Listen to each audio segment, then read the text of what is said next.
Where's the fun in waiting? Play Sit and Go tournaments 24/7 only on Ace 2-3. This game involves an element of financial risk and may be addictive. Please play responsibly and at your own risk. Corona virus के मामले भले ही कम आने लगे हों, लेकिन सरकार अभी भी सतर्क है। कुछ ही दिनों में त्योहार आने वाले हैं और त्योहारों के सीजन को लेकर सरकार सतर्क हो गई है। केंद्र सरकार ने कोरोना वायरस के स्थानीय संक्रमण और देश में बीमारी के सार्वजनिक स्वास्थ्य चुनौती बने रहने के मद्देनजर राष्ट्रव्यापी कोविड-19 नियंत्रण उपायों को मंगलवार को 31 अक्टूबर तक बढ़ा दिया है।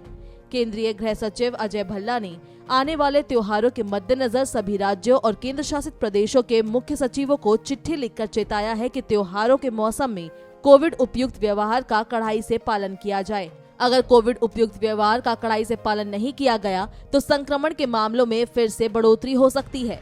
अपने पत्र में अजय भल्ला ने कहा है कि कोविड-19 मामलों की संख्या में कमी आने के बाद भी दिशा निर्देशों को लागू करना जरूरी है ताकि त्योहारों को सावधानी, सुरक्षित तरीके से और कोविड उपयुक्त व्यवहार के साथ मनाया जा सके।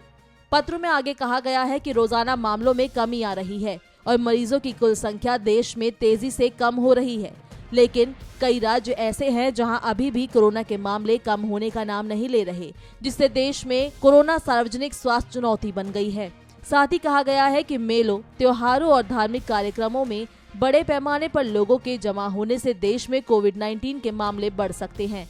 सभी राज्यों और केंद्र शासित प्रदेशों को अपने यहाँ हर जिले में संक्रमण दर और अस्पताल और आईसीयू में बिस्तरों की संख्या पर करीब से निगाह रखने के लिए भी कहा गया है। पत्र में आगे कहा गया है कि मामलों में बढ़ोतरी की आशंका की चेतावनी देने वाले संकेतों को जल्दी पहचाना जाए और प्रसार को काबू करने के उपाय किए जाए।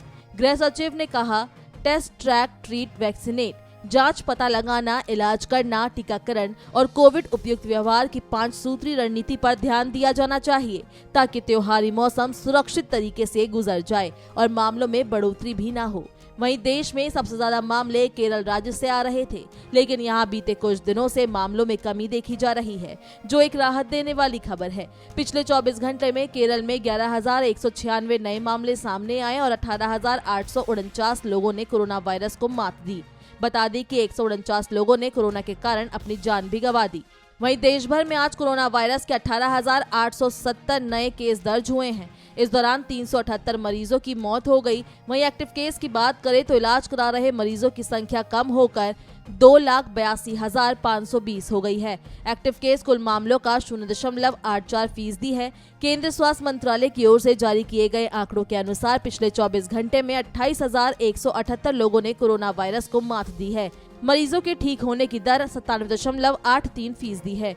आंकड़ों के अनुसार डेली पॉजिटिविटी रेट 1.25% है, जो पिछले 30 दिनों से 3% से कम है।